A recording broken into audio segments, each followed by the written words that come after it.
우리가 계속해서 느헤미야서를 보고 있는데 이제 7장 가운데 가보면 우리가 아주 중요한 사건을 지난 것을 볼 수 있습니다. 그건 바로 성벽이 재건되었다는 거죠.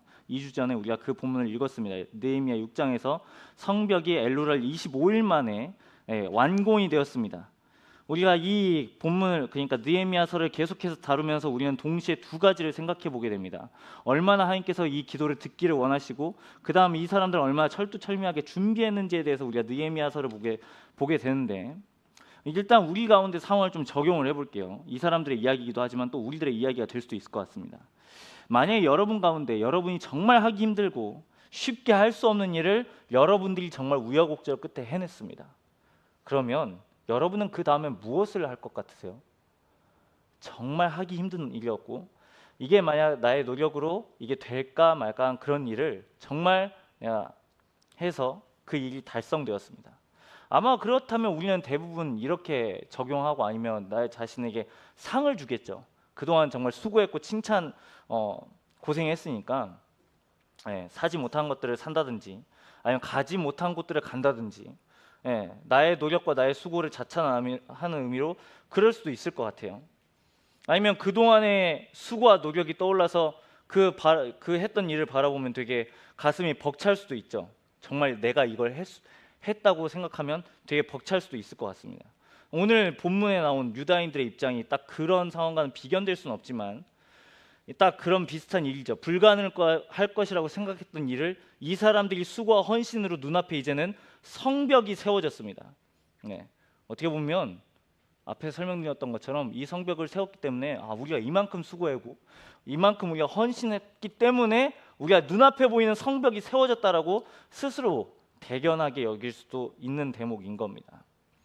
그리고 우리가 느헤미야 7장까지 오면서 이 성벽이 그렇게 쉽게 세워진 건물이 아니거든요. 수많은 사람들의 방해가 있었고, 내부적으로는 기근과 가난이라는 어려운 상황도 만나게 되었습니다. 그럼에도 불구하고 이 성벽이 세워졌다는 것, 그것도 단시간에 약 한 달 반 만에 세워졌다는 건 이 사람들에게 성벽을 바라보는 것 자체만으로도 되게 감격스러울 수 있는 일이 된다라는 거죠. 그럼 솔직히 말해서 이 성벽을 보면 자신들이 그동안 수고했던, 자신들이 그동안 피땀 흘렸던 노력이나 헌신이 생각나지 않았을까요? 주마등처럼 이쪽을 보면 내가 이때는 되게 이렇게 했고, 저쪽을 보면 막 산발락과 도비아와 게셈이라는 그 인물들이 때로는 어렵게 해서 여기가 막 어렵게 세워졌던 그런 일들이 생각났을 수도 있습니다. 그렇다면 솔직히 말해서 이번 7장은 자신들의 노력이나 수고를 인정하는 의미로 이름을 기록할 수도 있는 거죠. 아니면 수고를 치하하는 의미로 느헤미야가 그렇게 자신의 이 기록을 남길 때 그런 일들을 남길 수도 있다라는 거죠. 그런데 오늘 본문은 전혀 다른 사람들의 이야기가 적혀져 있는 것을 볼 수 있습니다. 우리가 지금 결론부만 읽어서 그렇지, 66절부터 73절의 이야기만 읽어서 그렇지 65절까지, 무려 5절부터 65절까지는 솔직히 말해서 성벽 재건과는 그렇게 무관한, 관련이 없는, 직접적으로는 연관이 없는 사람들의 이름에 수많은 그 목록들이 기록되어져 있습니다. 우리는 좀 이 이야기를 살펴보기를 원하는데, 우리가 계속해서 이 느헤미야서를 살펴보면서 이스라엘 백성들이 어떻게 실패하고 다시 회복하고 성전을 짓고 성벽을 재건하는지 우리가 이야기를 생각해 보고 있습니다. 다시 한번 반복해 봅니다. 우리가 아는 것처럼 다윗과 솔로몬의 통일 왕조가 무너집니다. 크게 세 가지 이유에서 그렇습니다. 우리가 아는 것처럼 솔로몬이 지혜로운 왕인 건 맞지만 그건 어디까지나 초기인 겁니다. 솔로몬은 초기일 때는 아주 지혜로운 왕이었죠. 근데 그의 역사적인 평가, 즉 마지막 평가는 거의 악한 왕에 버금갈 정도로 그렇게 평이 좋지 않습니다. 그러니까 솔로몬의 말기가 그렇게 썩 좋지 않아요. 그래서 솔로몬의 말기는 어떻게 보면 실패한 이야기입니다. 초기에는 하나님의 지혜를 힘입어서 나라를 잘 다스리고 백성들을 잘 이렇게 선대했지만 마지막에 가서는 백성들을 힘들게 했습니다. 과도한 세금을 물리게 되고 강제 노동을 시켜서 백성들을 되게 고통스럽게 만들었습니다.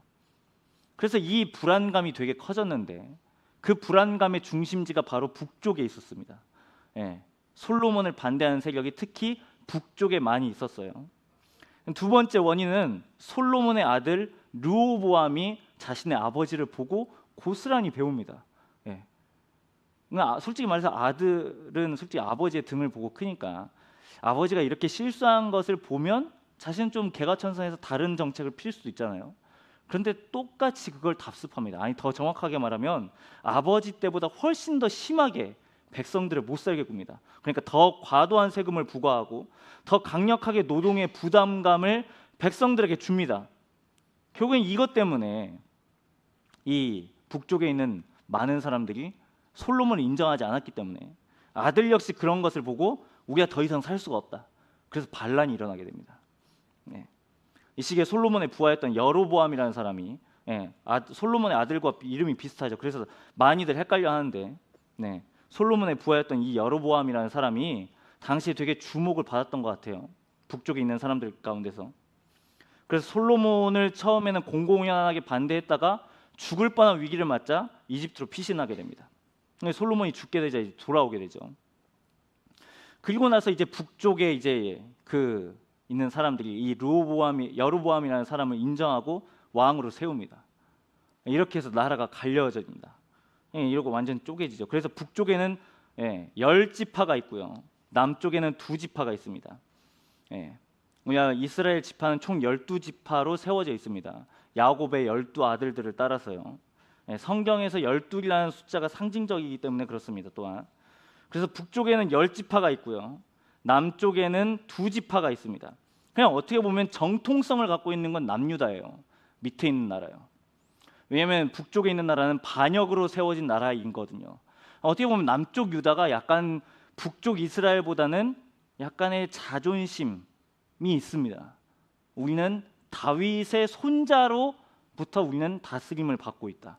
나는 이러한 자존심이 있기 때문에 성전도 역시 남유다에 있었기 때문에 이 사람들의 약간 뭐랄까요, 마음은 되게 좀 늘 자만감에 가득 차 있죠. 성전을 바라보면서, 솔로몬이 세운 성전을 바라보면서 우리는 절대 망하지 않는다. 하나님께서 우리를 어떤 짓을 해도 우리를 버리지 않으실 거다라는 이러한 마음이 팽배했던 거죠. 근데 성경의 역사를 보면 북이스라엘이나 남유다나 둘 다 망합니다. 하나님의 심판 때문에. 북이스라엘은 주전 722년에 아수르에 의해서 망하고 약 140년 후인 주전 586년에 남유다는 바벨론에 의해서 망하게 됩니다. 오늘 저희가 계속해서 읽는 느헤미야의 시대는 이 남유다가 망하게 되고 난 이유를 설명하고 있습니다. 우리가 성경에 잘 아는 인물인 느헤미야와 비슷한 예레미야라는 사람은 남유다가 멸망하기 직전에 이렇게 살다가는 반드시 하나님께 심판을 받을 거라고 남유다에게 계속해서 경고한 사람입니다. 그러니까 약간 느헤미야와 예레미야도 시기 차이가 있어요. 그리고 이 당시 이제 바벨론에 의해서 남유다가 망했을 때 우리가 아는 것처럼 이 사람들이 망하게 된 망하게 된 상징적인 사건은 바로 성전이 무너진 거죠. 솔로몬 성전이 다 무너지고 그 안에 있는 이 기물들이 다 약탈당합니다. 그때 당시에 등장했던 사람이 바로 우리가 수련회 때 살펴보았던 다니엘과 세 친구입니다. 이때 바벨론 포로로 끌려가죠. 그러니까 이 당시 남유다 사람들은 솔직히 아까 설명드렸던 것처럼 하나님이 우리를 과연 버리시겠는가? 이 성전이 우리에게 있는데, 이 솔로몬이 세운 성전이 있으면 우리는 절대 망할 수가 없다. 우리는 절대 지지 않는다. 이러한 의식이 팽배했기 때문에 이 성전이 무너졌다는 이 사실은 이 사람들에게 되게 큰 충격이었습니다. 그냥 이제 바벨론 땅에서 이제 그냥 살아가는 거예요. 하루 이틀 맨날 이렇게. 우리는 여기서 죽겠거니 하고 희망 없이 보낸 겁니다. 근데 하나님께서는 생각지도 못한 방법으로 이 사람들을 다시 귀환시킵니다. 이때 등장한 사람이 바로 좀 역사 공부를 좀 해야 돼요. 이때 이걸 읽기 위해선 바벨론 다음 나라인 페르시아 첫 번째 왕인 고레스라는 사람을 하나님께서 사용합니다. 이 고레스라는 사람은 남유다에 대해서 되게 친화적인 정책을 보입니다. 그래서 이 사람 때문에 고향으로 돌아갈 수 있게 됩니다. 고레스라는 사람 때문에. 고레스는 남유다 왕이 아니에요. 페르시아 왕입니다. 황제. 근데 자신의 포로를 고향으로 귀국시킨대요. 게다가 이 남유다 사람들이 그렇게 원했던 성전도 도와주겠대요. 짓는 걸. 그래서 정말 도와줍니다. 그렇게 지대를 세워요. 그런데 고레스가 그렇게 오래 살지 못해요. 결국엔 이후에 등장하는 왕들은 남유다에게 친화적인 정책이 아니라 다시 이제 포로 더 억압하는 생활로 돌아가게 됩니다. 그래서 딱 이 성전 기틀만 딱 마련해 놓고 무려 성전이 14년 동안 멈춥니다. 공사가. 그러니까 이렇게 멈추어져 있는 상황 가운데서 백성들은 그냥 또 이제 타성에 젖어서 살아가는 거예요. 바벨론에 우리는 바벨론 사람이지, 난 바벨론 포로지, 난 페르시아 포로지, 우리는 그렇게 살아가지, 우리는 그렇게 죽어야지, 이렇게 살다 가는 거예요. 그런데 오늘 이 느헤미야 시대 때 다시 와서 하나님이 계속해서 일하고 있음을 보게 됩니다. 그 다음 등장하는 사람이 바로 아닥사스다입니다. 느헤미야 시대 때 등장하는 왕이죠. 이 사람 덕분에 두 번째 포로 귀환이 일어나고 느헤미야는 세 번째 포로 귀환 때 그 행렬에 동참하게 됩니다. 그리고 나서 우리가 이 느헤미야서를 살펴보는 것처럼 물론 중간에 어려운 일들을 만나고 뭐 기근과 핍박도 있고 그런 것도 있지만 결국엔 이 성벽이 다 세워집니다. 그러면 솔직히 말해서 아까 설명드렸지만 이런 무수한 사연을, 긴 사연을 갖고 있는 성벽을 바라봤을 때 백성들이 노력과 헌신을 생각해 보면 솔직히 말하면 7장에 기록되어져야 될 이름은 5절부터 64절에 있는 이름이 아니라 3장에 기록된 이름이 다시금 나와야 된다는 거예요. 왜냐하면 느헤미야 3장에 보면 성벽 재건에 동참한 사람들의 이름을 다 설명해 놓고 있거든요. 되게 고생스럽게 했습니다. 고생스럽고 헌신했고 수고했습니다. 그런데 오늘 느헤미야가 기록한 사람들의 오늘 66절의 그 수는 3차 포로 귀환이 아니라 첫 번째 포로 귀환한 사람들의 수를 적고 있다는 거예요. 66절의 말씀이에요. 온 회중의 합계는 42,360명이라고 적어놓고 있습니다.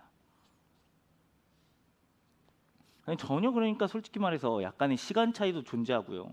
자신들의 수고와 헌신을 여기다 담아내도 지금 부족할 판에 느헤미야라는 사람은 이 책임자라는 사람은 솔직히 말해서 성벽 재건과는 무관해 보이는 사람들의 이름을 기록해 놓고 있다는 거예요. 1차 포로 귀환과 3차 포로 귀환의 무려 시간 차이는 약 100년입니다. 그러니까 어떻게 보면 이스라엘 백성들에게 있어서 이 이름은 억울할 수도 있죠. 우리가 이렇게 개고생했는데, 우리가 이렇게 헌신했는데요. 그런데 여기에 적힌 이름은 나의 이름이 아니고 나보다 먼저 여기에 왔던 사람들의 이름을 여기다 적어놓고 있는 겁니다. 아니 되게 우리는 여기서 약간 좀 생각해 볼 필요가 있어요. 이걸 왜 기록했나? 그리고 오늘 약간의 주제는 우리의 나눔지에 적혀져 있는 것처럼 7장 46절부터 56절에 기록된 사람들의 이름입니다. 46절은 느디님 사람들이라고 설명합니다. 여기서 느디님이라는 뜻은 주어진 자들 또는 바쳐진 자들이라는 뜻인데 솔직히 말해서 뭐 이런 의미는 뭐 다 받아들이는 것보다 이 사람들의 형편을 생각하면 전혀 솔직히 지금 이 성경에 기록될 형편이 아니에요. 그냥 성전에서 일하는 잡부입니다. 잡부. 잡부요. 되게 작은 사람들이요. 약간 일의 비중이나 중요도로 따지면 얼마든지 무시당할 수 있고 얼마든지 가벼움 여길 수 있는, 그리고 이 당시의 문화는 실제로 그랬기 때문에 지금 느디님 사람들의 이름이 여기서부터 46절부터 56절까지 기록된다는 건 되게 놀라운 얘기죠. 더 놀라운 사실은 이 사람들의 출신이에요. 이 사람들은 무려 이스라엘 사람도 아니에요. 이방인입니다. 이방인이요. 유대 사람들이 이거 얼마나 중요하게 생각하는데, 핏줄이요, 혈통이요. 그러니까 유대인들이 예수 그리스도를 받아들이지 않는 것도, 바울도 배척하는 것도 다 그런 이유인 거죠. 그러니까 이 사람들이 얼마나 혈통 중심의 사회인데 느헤미야가 그걸 몰랐을까요?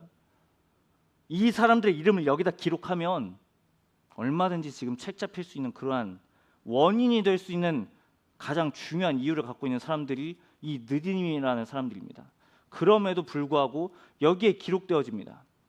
또 아까 이 사람들은 1차 포로기한 당시라 그랬죠. 그럼 다시 그 시간을 돌이켜 보면 딱 그때요. 성전이 무너졌을 그 당시. 그리고 바벨론에 끌려갑니다. 그럼 솔직히 이방인들이잖아요. 이 사람들은 여기 사람들이 아니에요. 유다인들이 아니라고요. 안 돌아가도 돼요. 성전 재건하지 않아도 돼요. 전혀 무관한 사람들이에요. 그런데 놀랍게도 여기 1차 명단에 기록되어져 있다는 건 이 사람들이 뭐 했다는 거예요? 지금 돌아갔다는 겁니다. 예루살렘으로.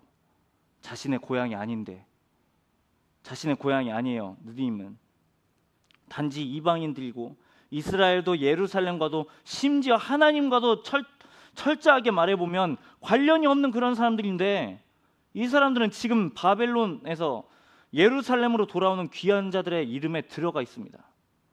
이 사람들의 삶을 생각해 보세요. 갑자기 가만히 있다가 바벨론이 와서 무너뜨립니다. 하루아침에 포로가 됐어요. 그냥 그렇게 삶을 살았죠. 인간관계도 맺고요. 또 바벨론의 그 유수한 문화에 젖어서 살 수도 있습니다. 그런데 갑자기 고레스라는 사람이 등장해서 돌아가래요. 이제 예루살렘으로. 안 갈 수 있잖아요.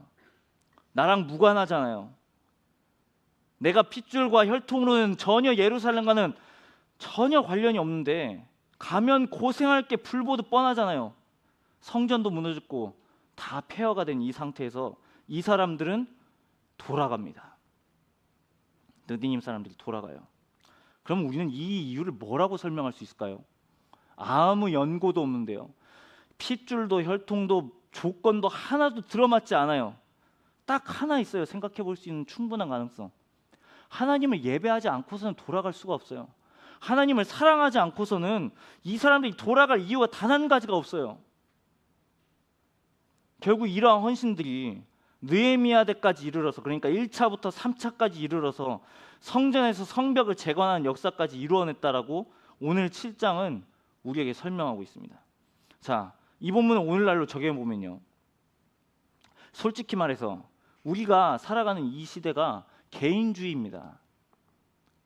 그렇죠? 개인 중심 시대입니다. 그런데 한편으로 동시에 말해요. 공동체가 중요하다고요. 사람 혼자 살 수 없다고 말해요. 분명히. 인간이 아무리 살아가면서 혼자 살아가는 건 어려울 수 있다라고 누구나 다 말합니다. 전문가들도 그렇게 평가하죠. 그런데 돌아가는 우리의 세상의 영국을 보면 공동체를 세우기보다는 개인을 더 중시하고 세우는 일에 더 주목하고 집중한다는 거죠.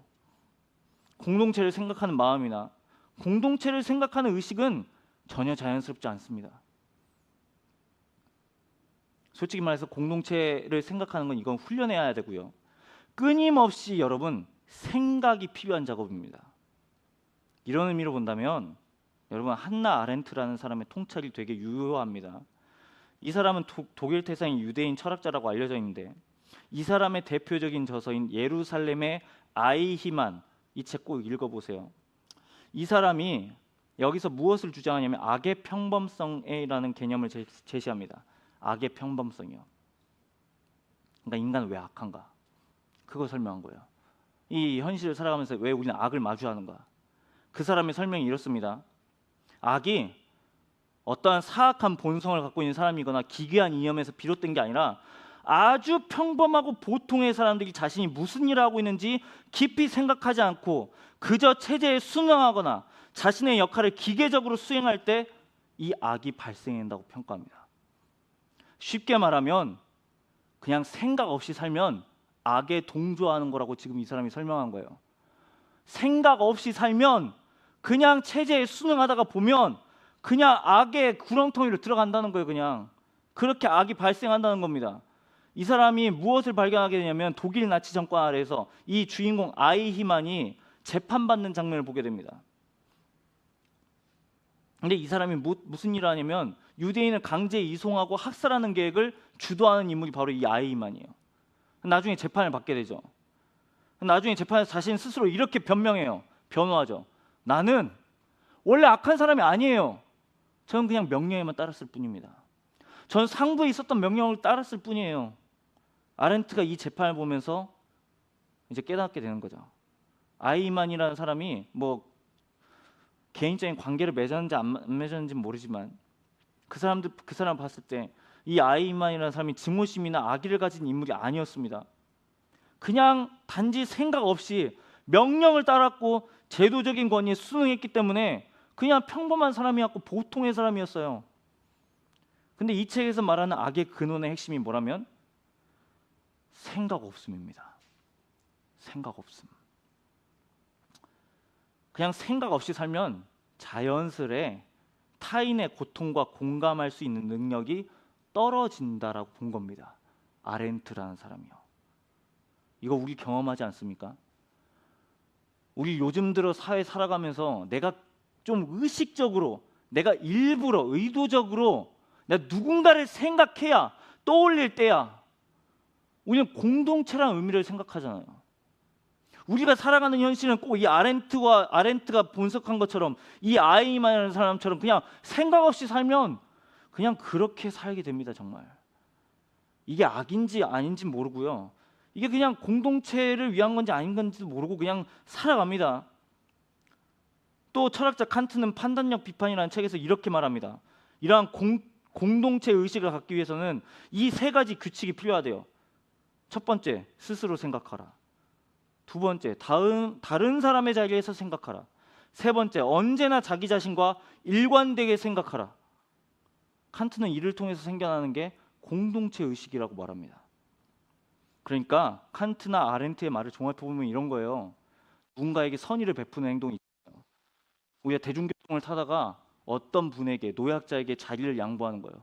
길을 가다가 쓰레기를 버리지 않는 거예요. 공공장소에서 큰 소리로 얘기하지 않는 거예요. 이거 상식이잖아요. 그런데 누군가에게는 이런 상식적인 일이요, 의식적으로 생각할 때에만 비로소 이런 일이 가능하다는 거예요. 누군가에게는.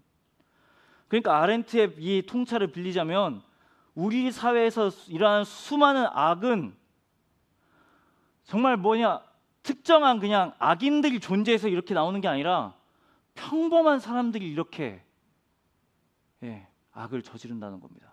생각 없어서요. 우리 가운데 한 번 더 적용해 볼까요? 우리 역시 마찬가지입니다. 우리가 살다 보면 그저 그렇게 살아요. 공동체가 아무리 중요하다고 얘기해도 우리는 그저 그렇게 삽니다. 우리는 이렇게 말해도 또 나아가서는 나의 것이 가장 중요합니다. 그리고 아렌트가 말한 것처럼 아이만처럼 그냥 그렇게 살았을 뿐이에요. 생각 없이요. 혼자서 살기에 바쁘고요, 혼자서 모든 것을 감당하고 혼자서 잘해야 됩니다. 그런데 우리가 혼자 살기에는 알아요. 우리의 삶이 녹록지 않다는 걸 알아요. 성경은 그 대안을 더부살이로 제안합니다. 곧 교회죠. 더 정확하게 말하면 공동체입니다. 근데 세상에서 말하는 더부살이의 동기와 이유와 목적은 어디까지나 개인이에요. 공동체를 위해서 모이는데 그 가운데서도 또 개인을 향해서 갑니다. 그러니까 내가 조금 더 나은 사람이니까 그 사람을 품어낼 수 있다고 생각합니다. 내가 조금 더 품어낼 수 있는 그릇이 되니까 내가 타인을 용납할 수 있다고 말합니다. 하지만 복음에 감화된 사람의 동기는 다르죠. 내가 누구에게 먼저 용납받았는가를 기억해야 합니다. 여러분, 우리는 아는 것처럼 그리스도께서 우리를 용납하셨습니다. 이 사실은 변함없죠. 여러분들이 의식적으로 이걸 기억하든 아니면 무의식적으로 이걸 기억하지 못하든요. 근데 문제는 우리가 이 동기가 우리 가운데 용납하시는 사랑이 있음에도 불구하고 이게 끊임없이 우리 안에서만 해석된다는 겁니다. 끊임없이 안에서요. 우리 안에서요. 우리는 계속해서 말하지 않습니까? 교회 안에서도, 우리 안에서 우리는 저 담장 넘어가는 걸 바라지 않습니다. 저 담장은 위험하다고 생각하고 저 담장을 가면 우리는 죽는다고 생각합니다. 그러니까 우리는 늘 계속해서 개토화를 만들어요. 끊임없이 우리 안으로 굽어들죠. 아니, 우리 안까지도 이건 너무 고무적이네요. 그냥 내 안에서요.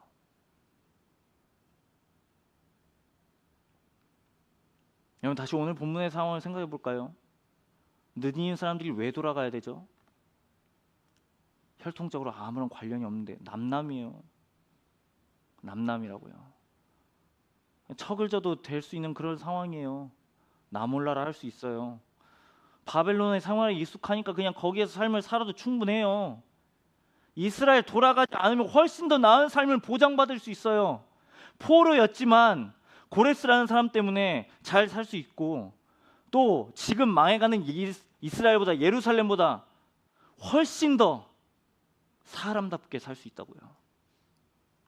그런데 그걸 포기하잖아요. 지금 느헤미야 사람들은 그걸 포기하고 가버리잖아요. 느헤미야는 지금 이 1차 명단에서 가장 솔직히 말해서 이 사람들의 이름을 뺄 수도 있잖아요. 핏줄로도, 영향력으로도. 그런데 굳이 끼워 넣습니다. 46절부터 56절, 57절부터 60절 봐보세요. 여러분, 솔로몬의 신하의 자손이라고 말하지만 여기에 있는 사람들 역시 느헤미야 사람들과 별반 다르지 않아요. 이 사람들도 여러분 노예예요. 거의 종이에요. 이 당시에 사람들이 알아봐주지 않은 아무개.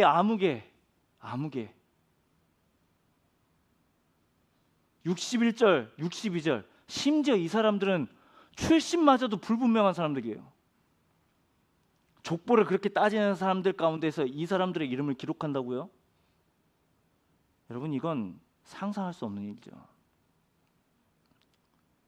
그러니까 지금 느헤미야가 이걸 기록하면서 이스라엘 백성들에게도, 그리고 우리에게도 무엇을 기억하라고 하는 겁니까? 여러분, 먼저 걸어간 사람이 있기 때문에 이 사람들이 성벽을 재건할 수 있다고 말한 겁니다.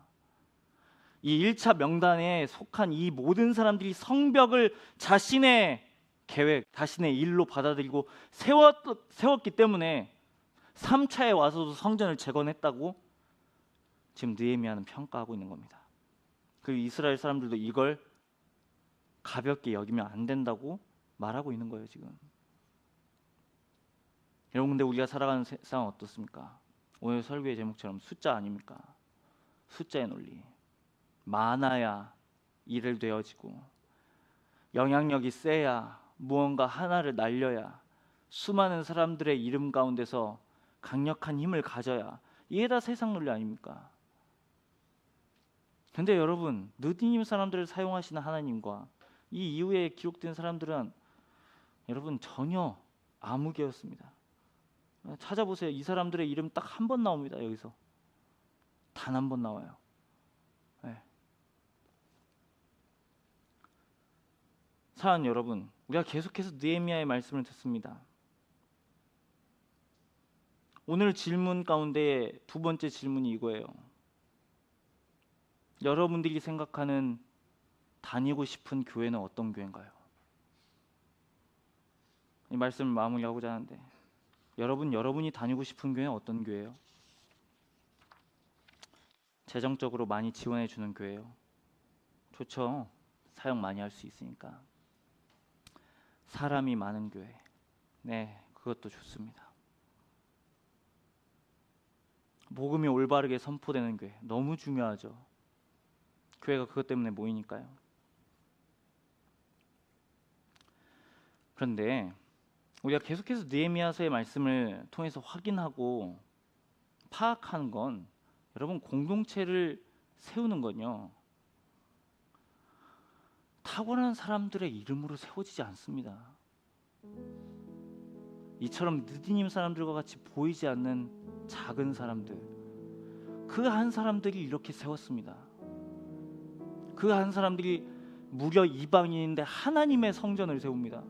이방인이 어떻게 하나님의 성전을 세워요? 이방인은 하나님의 성전에서 먼 사람들이잖아요. 하나님과는 거리가 먼 사람들이잖아요. 우리도 그렇게 생각하잖아요.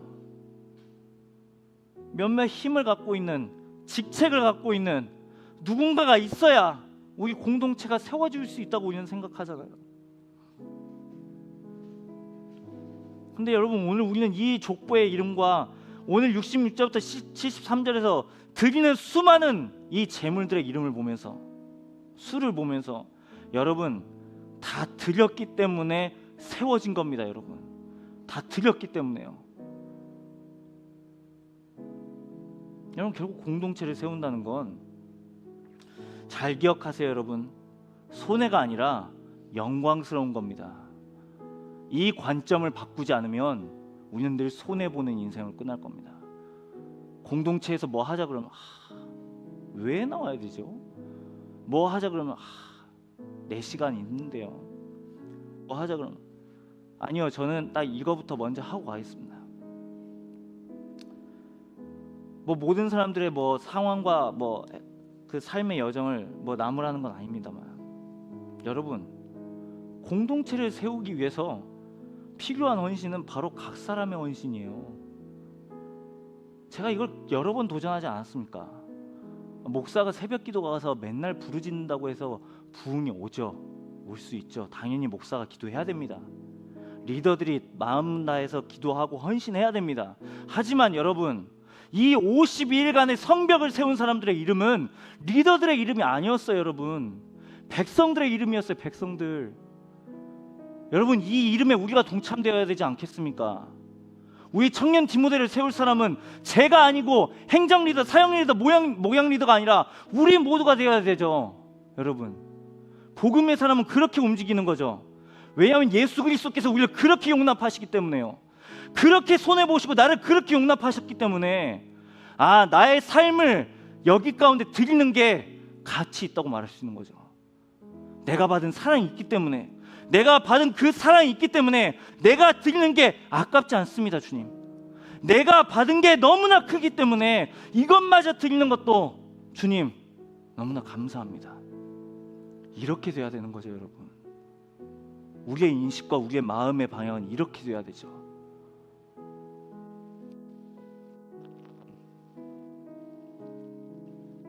공동체를 우리 각자가 세울 수 있기를 간절히 소망합니다.